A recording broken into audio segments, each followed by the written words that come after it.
నమస్తే అండి, ఎలా ఉన్నారు అందరూ? బాగున్నారా? నేనైతే బాగున్నానండి.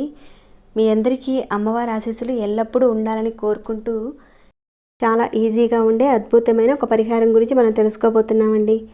ఈ మధ్యన చాలామంది అడుగుతున్నారు, మేము సంపాదిస్తున్నాం కానీ మా ఇంట్లో ధనం నిలబట్టలేదండి. సంపాదించిన డబ్బంతా కూడా అంటే మేము 1 లక్ష రూపాయలు సంపాదిస్తున్నాం కానీ 2 లక్షల ఖర్చు అనేది పడిపోతుంది. అలానే మాకు ఆస్తులు సడన్గా కొన్ని గొడవల వల్ల, అది కుటుంబం గొడవల వల్ల కావచ్చండి, అప్పుల వల్ల కానివ్వండి, అమ్ముకోవాల్సిన పరిస్థితి అనేది వస్తుంది. ఇటు చూస్తేనేమో సమాజంలో గౌరవ మర్యాదలు అనేవి తగ్గిపోతున్నాయండి. మేము భగవంతుడిని ఏది కోరుకున్నా కానీ మాకు ఏది అవ్వటం లేదండి అని ఇలా అంటున్నారు. ఇంకొంతమంది అనుకోండి, మేము చాలా పరిహారాలు చేస్తున్నాము కానీ మేము ఏ పరిహారం చేసినా కానీ మాకు సరైన ఫలితాలు రావటం లేదండి. ఇంకా మరి కొంతమంది, మా భార్య కానీ మా భర్త కానీ అలిగి ఇంట్లో నుంచి వెళ్ళిపోయారు, మా పిల్లలు కూడా అలిగి వెళ్ళిపోయారండి, వాళ్ళు తిరిగి ఇంటికి రావాలండి, దానికోసం ఏదైనా పరిహారం ఉంటే చెప్పండి అని ఈ విధంగా కొంతమంది అడుగుతున్నారు. అసలు ఇలాంటి సమస్యలు ఎందుకు వస్తాయనేది ముందు మనం తెలుసుకుందామండి. కాస్త తెలుసుకొని పరిహారం ఎలా చేయాలనేది చూద్దాము. దానివల్ల మీరు పరిహారం చేసేటప్పుడు ఒక నమ్మకం వస్తుంది, మీకు ఒక పరిపూర్ణమైన నమ్మకంతో మీరు చేస్తారు, మంచి ఫలితాలు ఉంటాయి. అప్పుడు ఈ సమస్యలు ఎందుకు వస్తాయంటే, మన జాతకంలో శని భగవానుడు, రాహువు వీళ్ళిద్దరూ కూడా నీచంలో ఉన్నప్పుడు కానీ, లేదంటే వేరే గ్రహాలతో వీరు నీచ స్థితిలో ఉన్నప్పుడు మనకి ఇలాంటి సమస్యలు ఎదురవుతూ ఉంటాయి. వీటికి సంబంధించిన పరిహారాలు లాల్ కితాబ్లో చాలానే ఉన్నాయండి. వీటి గురించి ఈ పరిహారాన్ని మీరు చేసినప్పుడు పరిపూర్ణమైన నమ్మకంతో, విశ్వాసంతో ఈ పరిహారాన్ని మీరు చేయడం వల్ల మంచి ఫలితం ఉంటుంది. ఒక నమ్మకంతో మానసికంగా మీరు చేయండి, మంచి ఫలితాలను అయితే పొందగలుగుతారు. అయితే మిగతా వివరాల్లోకి వెళ్ళే ముందు ఒక చిన్న రిక్వెస్ట్ అండి, ఈ వీడియోకి ఒక లైక్ ఇవ్వండి. సబ్స్క్రైబ్ కాని వారు, కొత్త వారు ఉంటే ఎన్నో సమస్యలకి మీరు పరిహారాలు అడుగుతున్నారు కదా ఈ మధ్యన, మన ఛానల్లో చాలానే ఉన్నాయండి. మీరు ఒక్కసారి ఛానల్లోకి వెళ్ళి చూసి అక్కడ చెప్పిన ఆ పరిహారంలో భాగంగా పదార్థము, సమయము, చేసే విధానము అన్నీ మీకు వీలైతే తప్పకుండా అలాంటి పరిహారాన్ని మీరు ఎంచుకొని ప్రయత్నం చేయండి. చేసిన తర్వాత నాతో షేర్ చేసుకోవడం మాత్రం మర్చిపోకండి, మీ ఫలితాలని, మీ యొక్క మార్పుల్ని. ఇక సబ్స్క్రైబ్ కాకుండా ఉంటే మీరు ఛానల్కి సబ్స్క్రైబ్ చేసుకుని బెల్ బటన్ ప్రెస్ చేసి వీడియోని చివరి వరకు చూడండి, స్కిప్ చేయకుండా. అన్ని విషయాలు తెలుస్తాయి. లేదంటే మీకు సరిగ్గా అర్థం కాదండి, మళ్ళీ చేసుకునే టైంకి చాలా డౌట్స్ వచ్చేస్తాయి, తెగమొక్క పడిపోతారు, సరిగ్గా చేసుకోలేరు. దానివల్ల చూసుకుంటే ఫలితాలు అయితే ఉండవండి. స్కిప్ చేయకుండా ఆఖరి వరకు చూడండి. సరేనండి, ఇక పరిహారం మాటకు వెళ్ళిపోతాం మనం ఇప్పుడు. ఈ పరిహారం చేయడం వల్ల కలిగే లాభాలేంటో చెప్తానండి. మీకు ధనం, సంపద, గౌరవ మర్యాదలు, మనసులో ఉన్న కోరికలు నెరవేరుతాయి. అలానే ఇంట్లో నుంచి మీ పిల్లలు కానీ, భర్త కానీ, భార్య కానీ అలిగి వాళ్ళు వెళ్ళినప్పుడు తిరిగి రావడానికి అవకాశం ఉంటుంది. ఇంకా ముఖ్యమైనది ఏంటంటే, ఇక్కడ మీ మీద చెడు దృష్టి కానీ, నరదృష్టితో కానీ మీరు బాధపడుతుంటే ఇది ఒక రక్షణ కవచంలో మీ మీద పనిచేస్తుంది. ధనానికి సంబంధించి అంటే ధన సంపాదన విషయంలో మీకు అవి పెరగడానికి, అంటే డబ్బు పెరగడానికి మీ మనసు సరైన మార్గంలోకి తీసుకువెళుతుంది. ఎందుకంటే రాహువు, శని భగవానుడు నీచంలో ఉన్నప్పుడు, జాతకంలో వారి ప్రభావం అధికంగా ఉన్నప్పుడు మన జీవితంలో ఏ పని చేసినా కానీ సఫలత అనేది రాదండి, సాధించలేం, ఏది కూడా విజయం సాధించలేం. ఇలాంటి తాంత్రిక పరిహారాలు మీరు చేసేటప్పుడు నమ్మకం, విశ్వాసంతో చేయాలండి. ఇక ఈ పరిహారానికి కావాల్సిన పదార్థాలు ఏంటో ఇక్కడ చెప్తాను. నల్ల నువ్వులు కావాలండి, అలానే నల్లటి దారం కూడా అవసరం ఉంటుంది, ఇంకా నల్లటి క్లాతు, అలానే కొంత చిల్లర కావాలండి. ఈ పరిహారానికి కావాల్సిన పదార్థాలు అయితే ఇవ్వండి.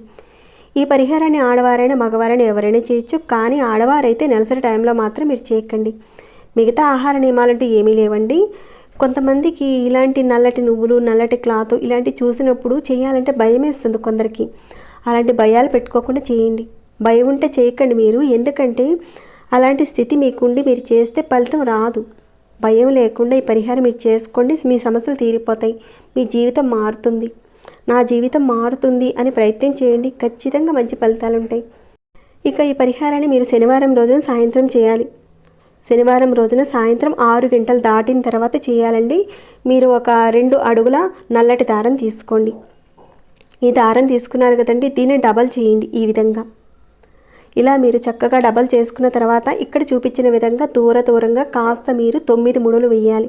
ఈ దారానికి 9 ముడులు వేయండి. ఈ ముడులు వేసేటప్పుడు మీ మనసులో ఎటువంటి కోరికనైనా సరే మీరు కోరుకోవచ్చు. అంటే అది ఎలాంటి కోరిక అంటే ధనానికి సంబంధించి కోరిక కానీ, లేదంటే మీ ఇంట్లో నుంచి అలిగి వెళ్ళిపోయిన వాళ్ళు మళ్ళీ తిరిగి రావాలని కోరుకోవచ్చు. మీ మనసులో ఎటువంటి కోరికైనా సరే అది ధర్మబద్ధమైంది కోరుకోండి. గ్రహాల్లో శని భగవానుడు రాహు మనకు అనుకూలంగా ఉంటే మన మనసులో ఉన్న కోరికలు నెరవేరుతాయి. మీ మనసులో ఉన్న కోరికలు మీరు కోరుకోండి. ఇలా మీరు 9 ముడులు వేయాలి. అలా మీరు ముడులు వేసిన తర్వాత ఏం చేస్తారంటే, మీరు మామూలుగా ఒక బౌల్ తీసుకోండి, ఏదైనా పర్వాలేదు, ఒక బౌల్ తీసుకోండి. దాంట్లో ఈ దారం ఉంది కదండి, దీంట్లో పెట్టండి. తర్వాత మీరు రూపాయి కాయిన్స్ కానీ లేదంటే 2 రూపీ కాయిన్స్ కానీ ఏవైనా సరే ఒక 9 కాయిన్స్ తీసుకోండి. ఈ బౌల్లో ఈ దారం పెట్టి ఈ దారం మీద ఈ 9 కాయిన్స్ని ఈ విధంగా పెట్టండి, ఈ రకంగా పెట్టండి. తర్వాత ఈ నల్ల నువ్వులు ఉన్నాయి కదండి, ఈ మాత్రం సరిపోతాయండి. ఈ నల్ల నువ్వులు కూడా ఈ దారం మీద ఈ రూపాయి కాయిన్స్ పెట్టారు కదండి, వాటి మీద ఈ నల్ల నువ్వులు పోయండి. మీరు శనివారం సాయంత్రం 6 గంటలు దాటిన తర్వాత ఇలా చేయండి. ఇలా చేసిన తర్వాత ఏం చేస్తారంటే, ఇక ఆ రోజు రాత్రి మొత్తం కూడా మీ పూజా మందిరంలో ఈ గిన్నెను పెట్టి ఉంచండి అక్కడ. ఇక తర్వాత రెండవ రోజున అంటే ఉదయం మీరు చక్కగా నిద్ర లేవండి. రెండవ రోజు ఆదివారం రోజున లేచి స్నానం చేసుకొని ఇక దీంట్లో ఉన్న ఈ కాయిన్స్ వీటన్నిటిని కూడా మీరు బయటకు తీయండి. కాయిన్స్ని మాత్రమే బయటకు తీయండి, బయట పెట్టేయండి.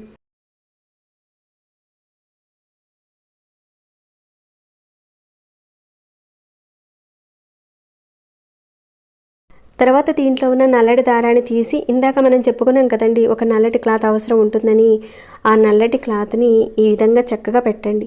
పెట్టేసి ఈ నల్లటి క్లాత్లో ఈ నల్లటి దారాన్ని, ముడులు వేసిన ఈ నల్లటి దారాన్ని పెట్టండి. తర్వాత ఈ నువ్వులు ఉన్నాయి కదండి, వీటిని దాంట్లో పోసేసి మూటగా కట్టేయండి. మీరు ఆదివారం రోజు ఉదయం పూట ఈ విధంగా స్నానం చేసుకున్న తర్వాత చేయండి. ఈ విధంగా మీరు మూట కట్టిన తర్వాత మీ పూజా మందిరంలో మళ్ళీ ఈ మూటని అక్కడే ఉంచండి.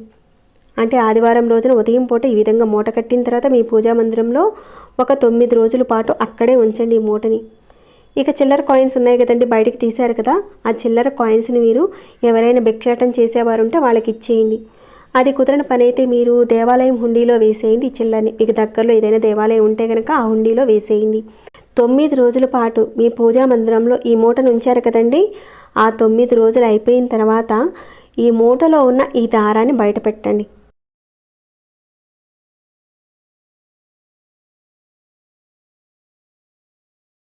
ఇక ఈ మూటలో నువ్వులు ఉన్నాయి కదండి, ఆ నువ్వుల్ని ఆ క్లాత్లో అలానే ఉంచి మూటగా కట్టేయండి.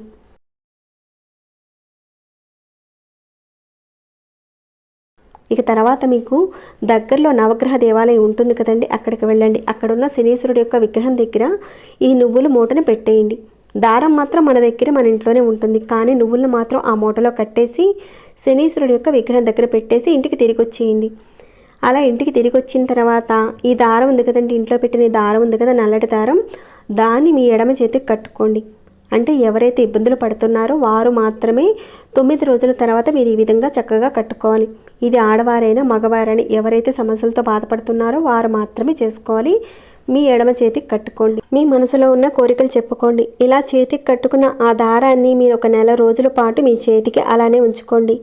నెల రోజులు అయిపోయిన తర్వాత మీ సమస్య తగ్గకపోతే మళ్ళీ చేయండి. సమస్య తగ్గితే చేయనవసరం లేదండి. సమస్య తగ్గకపోతేనే మళ్ళీ చేయండి. దీన్ని కట్టుకోవడం వల్ల మీ మనసులో ఉన్న మీ కోరిక నెరవేరుతుంది. దిష్టి దోషం తగలదు. ధన సంపాదన విషయంలో మీకు అడ్డంకులు వస్తే ఆ అడ్డంకులు తొలగిపోతాయి. మీకు ధన మార్గాలు ఏర్పడతాయి. మీ కుటుంబ సభ్యులు అలిగి వెళ్ళిపోతే వాళ్ళు తిరిగి మీ దగ్గరకు వస్తారు. అలానే సమాజంలో గౌరవ మర్యాదలు మీకు పెరుగుతాయండి. ఈ దారం మీకు ఒక రక్షణగా పనిచేస్తుంది. ఈ దారాన్ని మీరు ఒక నెల రోజుల పాటు మీ చేతికి కట్టుకోండి. అలా నెల రోజులు అయిపోయిన తర్వాత ఈ దారాన్ని తీసి ఏదైనా పారే నీటిలో కానీ లేదంటే చెట్టు మొదట్లో కానీ పెట్టేయండి. మీ యొక్క తీవ్రత సమస్యను బట్టి మీరు ఒక 9 సార్లు చేయించండి. అంటే నెలకు ఒకసారి చేసుకుంటూ ఆ రకంగా మీరు 9 సార్లు చేయండి. జాతకంలో రాహు కానీ శని కానీ నీచ స్థితిలో ఉన్నప్పుడు భయంకరమైన పరిస్థితులు ఎదుర్కొంటామండి. ఎందుకంటే అది అనుభవించిన వారికి తెలుస్తుంది. కోరిక తీరినంత వరకు ఈ పరిహారాలు చేయండి. కోరిక తీరితే కనుక చేయనవసరం లేదండి. కాబట్టి తప్పకుండా మీ కోరిక నెరవేరేంత వరకు, మీ సమస్యలు తీరిపోయే వరకు ఈ పరిహారం చేయండి. మళ్ళీ మళ్ళీ చేస్తూనే ఉండాలండి. ఎందుకంటే కాలం సహకరించేంత వరకు మనం చేయాలి. పరిపూర్ణమైన విశ్వాసంతో నమ్మకంతో చేయండి. ఖచ్చితంగా మీకున్న కోరికలు సమస్యలు తీరుతాయి. తప్పకుండా ఇప్పుడు చెప్పుకునే విధంగా పరిపూర్ణమైన మనసుతో చేయండి. మంచి ఫలితాలను అయితే చూస్తారు. ఇక ఈ వీడియోని ఇంతటితో ముగిస్తున్నాను. ఇంకేమైనా డౌట్స్ ఉంటే అడగండి, రిప్లై ఇస్తాను. లైక్ చేయకుండా ఉంటే లైక్ ఇవ్వండి. ఇలాంటి మంచి మంచి కంటెంట్తో ఉన్న వీడియోస్ని మీరు మిస్ కాకుండా చూడాలి అంటే మన ఛానల్కి సబ్స్క్రైబ్ చేసుకుని డైలీ వాచ్ చేస్తూ ఉండండి. మరొక మంచి వీడియోతో మళ్ళీ మీ ముందుకు వస్తాను. అంతవరకు సెలవు.